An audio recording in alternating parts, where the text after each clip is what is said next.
Меня отвезли в отделение милиции, заковав в наручники. Уже в отделе через несколько минут зашел этот человек в гражданской форме и стал меня избивать. Я сказал, что я журналист. Он говорил, что журналисты работают против государства.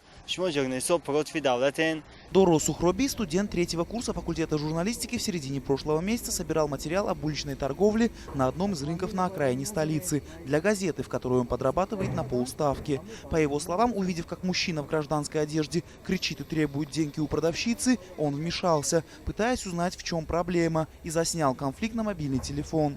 Увидев это, обидчик торговки приказал двум сопровождающим его милиционерам задержать журналиста. Уже в отделении милиции этот человек нанес ему травмы, из-за которых Доро потерял сознание.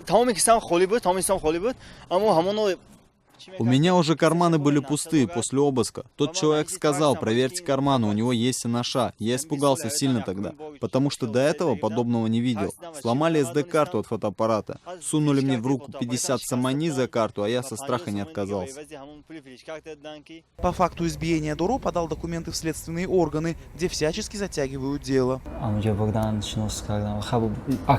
Меня отвели на опознание, но тот человек, которого должны были мне показать, его просто не привели на опознание. Я его не видел среди них. Прошло 20 дней со дня инцидента, но до сих пор правоохранительные органы якобы не могут найти таинственного милиционера в штатском, которого знает каждый торговец на этом рынке. Но имя назвать боятся. Сегодня Республиканскому совету прессы пришлось создать специальную комиссию, которая разрабатывает секретную стратегию журналистского расследования и займется им. Это поможет привлечь к ответственности виновников произошедшего инцидента. Мы надеемся, что сам МВД найдет этого участкового, в конце концов.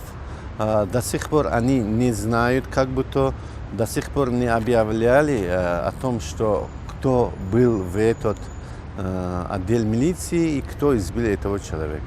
Это вообще смешно. Мы думаем, что они об этом объявляют в скором времени. Но, несмотря на это, на случай чего мы создали эту группу и будем шаг за шагом проверять каждый факт, собирать каждую информацию. Из-за несправедливости, с которой Доро столкнулся впервые в своей жизни, с давлением в ходе следствия, он уже подумывает о том, чтобы уйти из профессии. Хотя Хуршед Атувуло, директор Центра журналистских расследований и руководитель Доро, считает молодого человека талантливым и перспективным журналистом. Анушервон Арипов, Насим Исамов. Настоящее время. Таджикистан.